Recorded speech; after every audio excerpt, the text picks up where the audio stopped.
Hi friends, ഇന്ന് ഞാനൊരു chicken ബിരിയാണിയാണ് ഉണ്ടാക്കാൻ പോകുന്നത്. നമ്മൾ കടയിൽ നിന്നും പാഴ്സൽ വാങ്ങുന്ന ചിക്കൻ ബിരിയാണി അതേ ടേസ്റ്റിൽ ഏറ്റവും എളുപ്പത്തിൽ എങ്ങനെ ഉണ്ടാക്കാൻ നോക്കാം. വീഡിയോയിലേക്ക് പോകുന്നതിന് മുമ്പായിട്ട് നിങ്ങൾ ഈ ചാനൽ ഇതുവരെ സബ്സ്ക്രൈബ് ചെയ്തിട്ടില്ലെങ്കിൽ സബ്സ്ക്രൈബ് ചെയ്യാനും ബെല്ലൈക്കൺ ക്ലിക്ക് ചെയ്യാനും മറക്കരുത്. പിന്നെ വീഡിയോ കണ്ട ശേഷം ഇഷ്ടപ്പെടുവാണെങ്കിൽ ലൈക്ക് ചെയ്യാനും ട്രൈ ചെയ്ത് നോക്കിയിട്ട് അഭിപ്രായങ്ങൾ കമൻറ്റ് ബോക്സിലൂടെ അറിയിക്കാനും മറക്കരുത്. ബിരിയാണി ഉണ്ടാക്കാനായിട്ട് ആദ്യം നമുക്ക് റൈസ് ഒന്ന് വേവിച്ചെടുക്കാം. അതിനായിട്ട് ഒരു പാത്രത്തിൽ വെള്ളം തിളപ്പിക്കാനായിട്ട് വെച്ചിട്ടുണ്ട്. കൂടുതലായിട്ട് വെള്ളം വെച്ച് റൈസ് വേവിച്ച് ഊറ്റിയെടുക്കുകയാണ് ചെയ്യുന്നത്. വെള്ളം തിളച്ച് വരുന്ന സമയത്ത് അതിലേക്ക് ഒരു 4-5 ഗ്രാമ്പുവും ഒരു വലിയ കഷ്ണം കറുകപ്പട്ടയും പിന്നെ ഒരു 2 പീസ് തക്കോലവും 3 ഏലക്കായും കൂടി ഇട്ട് കൊടുക്കാം. ഏലക്ക അതിൻ്റെ തൊലിയൊന്ന് മാറ്റിയ ശേഷം ഇട്ട് കൊടുക്കാം. ഇനി ഇതിലേക്ക് ഉപ്പ് ചേർക്കാം. ഉപ്പ് ചേർക്കുമ്പോൾ കൂടുതലായിട്ട് ചേർത്ത് കൊടുക്കണം. നമ്മൾ ചോറ് ഊറ്റിയെടുക്കുന്നത് കൊണ്ട് തന്നെ ചോറിൽ ഉപ്പിൻ്റെ ടേസ്റ്റ് വേണമെങ്കിൽ വെള്ളത്തിൽ കൂടുതലായിട്ട് ഉപ്പ് ചേർക്കണം. വെള്ളം നന്നായിട്ട് തിളയ്ക്കുമ്പോൾ അതിലേക്ക് അരി ഇട്ട് കൊടുക്കാം. അരി നീളമുള്ള ബസുമതി റൈസാണ് ഞാൻ എടുത്തത്. നന്നായിട്ട് കഴുകിയ ശേഷം അരമണിക്കൂർ വെള്ളത്തിൽ കുതിർത്ത് വെള്ളം മാറ്റിയെടുത്ത് വെച്ചതാണിത്. അരി ഇട്ട ശേഷം അതിലേക്ക് അരമുറി നാരങ്ങ പിഴിഞ്ഞ് നീരൊഴിച്ചു കൊടുക്കാം.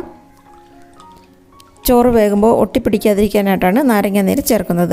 പിന്നെ ഇതിലേക്ക് ഒരു രമ്പയില മുറിച്ചിട്ട് കൊടുക്കാം. രമ്പയില ചേർക്കുമ്പോൾ നല്ല ഒരു മണമാണ് ബിരിയാണിക്ക്.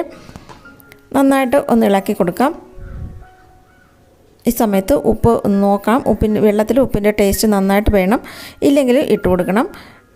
അതിനുശേഷം 1 ടീസ്പൂൺ നെയ്യും കൂടെ ചേർത്തിട്ട് നന്നായിട്ട് ഇളക്കി വേവിക്കാനായിട്ട് വയ്ക്കാം. അടച്ച് വെച്ച് വേവിക്കാനായിട്ട് വയ്ക്കാം. ഒരു 10 മിനിറ്റ് കൊണ്ട് തന്നെ അരി വെന്ത് കിട്ടും. ഒട്ടും കുഴഞ്ഞു പോകാതെ ചോറ് ഊറ്റിയെടുക്കാം.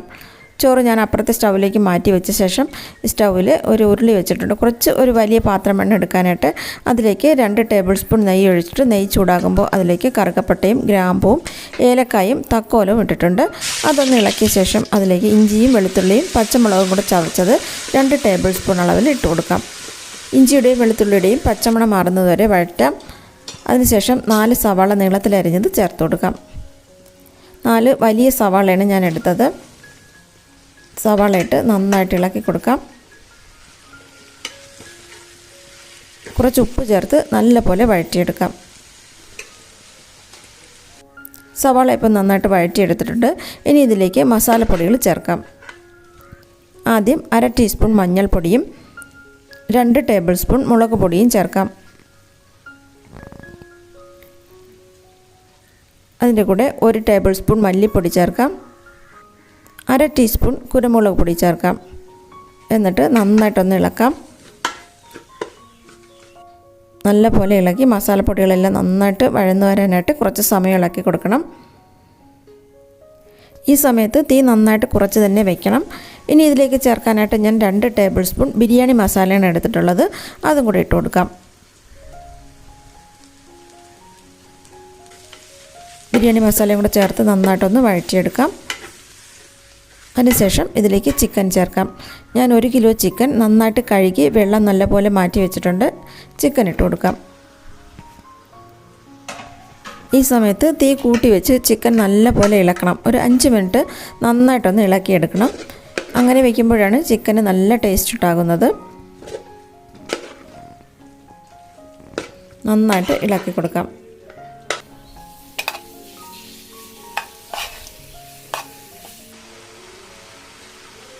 ചിക്കനിലേക്ക് ആവശ്യത്തിനുള്ള ഉപ്പും കൂടെ ചേർത്ത് കൊടുക്കാം. ഉപ്പും ചേർത്ത് നല്ലപോലെ ഇളക്കാം.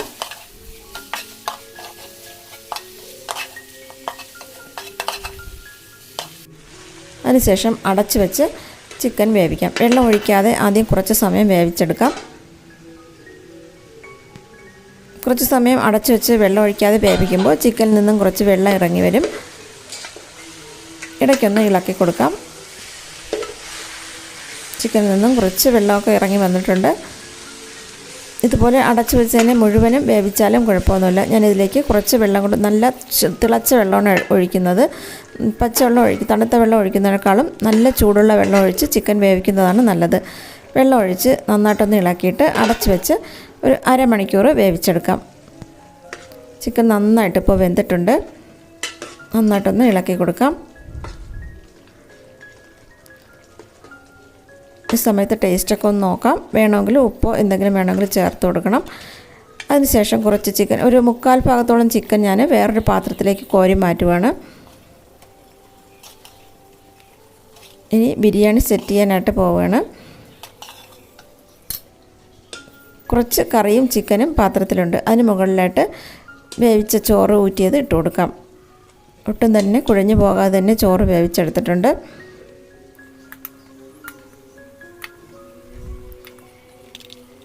ചോറ് നന്നായിട്ടൊന്ന് നിരത്തി കൊടുക്കാം. അതിന് മുകളിലായിട്ട് കുറച്ച് പുതിനയിലയും മല്ലിയിലയും ഇട്ട് കൊടുക്കാം. ഇത് ആഫ്രിക്കൻ മല്ലിയിലയാണ്, വീട്ടിൽ വളർത്തുന്ന മല്ലിയില. അതൊന്ന് മുറിച്ചിട്ട് കൊടുക്കാം. കുറച്ചിട്ടാൽ മതി, നല്ല മണമുള്ള മല്ലിയിലയാണ്. അതിന് മുകളിലായിട്ട് കുറച്ച് രമ്പ ഇലയും കൂടെ ഇട്ട് കൊടുക്കാം. ഇനി ഇതിലേക്ക് കുറച്ച് കാഷ്യൂസും കിസ്മിസും വറുത്തത്, നെയ്യിൽ വറുത്തത് ഇട്ട് കൊടുക്കാം. അതിന് മുകളിലായിട്ട് ചിക്കൻ നിരത്താം. കുറച്ച് നെയ്യും കൂടെ ഒഴിച്ചു കൊടുക്കണം. ഈ സമയത്ത് ചിക്കൻ നന്നായിട്ടൊന്ന് നിരത്തി കൊടുക്കാം. എന്നിട്ട് വീണ്ടും അതിന് മുകളിലായിട്ട് ചോറ് നിരത്താം. ചോറിട്ട് നന്നായിട്ടൊന്ന് നിരത്തി കൊടുക്കാം.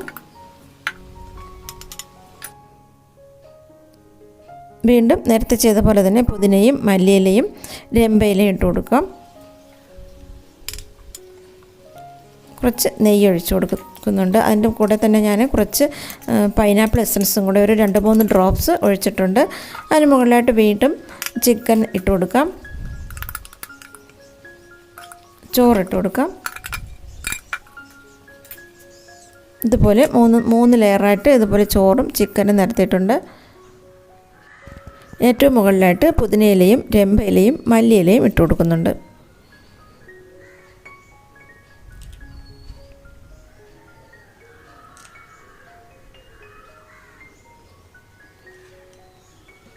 കാഷ്യൂ നട്ട്സും കിസ്മിസും ഇട്ട് കൊടുക്കാം.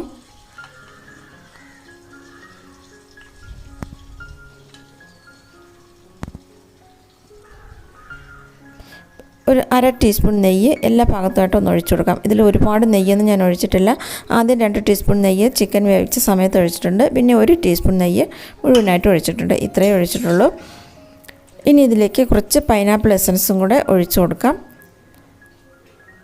അപ്പോൾ കുറച്ചെടുത്തൊരു 2-3 ഡ്രോപ്സ് എല്ലാ ഭാഗത്തുമായിട്ട് ഒഴിച്ചു കൊടുക്കാം. ഈ പൈനാപ്പിൾ എസൻസും കൂടെ ഒഴിക്കുമ്പോൾ തന്നെ നമ്മുടെ കടയിൽ നിന്നും വാങ്ങുന്ന ചിക്കൻ ബിരിയാണിയുടെ അതേ ഒരു സ്മെല്ല് കിട്ടും. നല്ല ടേസ്റ്റുമാണ്, നല്ല ഒരു മണമാണ്. തുറക്കുമ്പോൾ തന്നെ നല്ല ഒരു മണമാണ് ഇതിന്. എസൻസും കൂടെ ഒഴിച്ചിട്ട് അടച്ച് ഒരു 15 മിനിറ്റ് ചെറിയ തീയിൽ വയ്ക്കാം. ഏറ്റവും കുറഞ്ഞ തീയിൽ തന്നെ വയ്ക്കണം, അല്ലെങ്കിൽ ഇത് കരിഞ്ഞു പോകും. 15 മിനിറ്റ് കഴിഞ്ഞിട്ട് തുറന്ന് നോക്കാം. തുറന്ന് നോക്കാം. നന്നായിട്ടിത് ചൂടായിട്ട് ആവിയെല്ലാം വരുന്നുണ്ട്, നല്ല മണവും വരുന്നുണ്ട്. ഇനി ബിരിയാണി സെർവ് ചെയ്യാനായിട്ട് ഒരു കുഴിയുള്ള പാത്രത്തിലേക്ക് കോരി മാറ്റാം.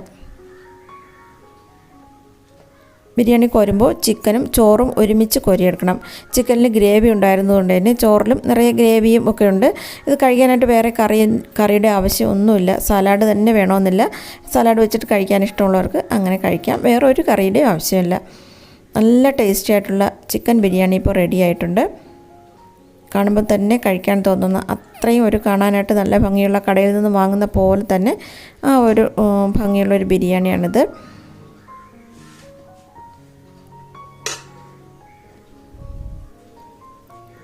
ഇനി അടുത്ത പ്രാവശ്യം ബിരിയാണി വയ്ക്കുമ്പോൾ എല്ലാവരും ഇതുപോലെ ഒന്ന് ട്രൈ ചെയ്ത് നോക്കിയിട്ട് അഭിപ്രായങ്ങൾ കമൻറ്റ് ബോക്സിലൂടെ അറിയിക്കണം. ഇനി ഒരു പ്ലേറ്റിലേക്ക് ഇതുപോലെ ഒന്ന് കമഴ്ത്തിയെടുക്കാം. ഇതുപോലെയാണ് ഞാൻ സാധാരണ എൻ്റെ വീട്ടിലും ബിരിയാണി സെർവ് ചെയ്യാറുള്ളത്.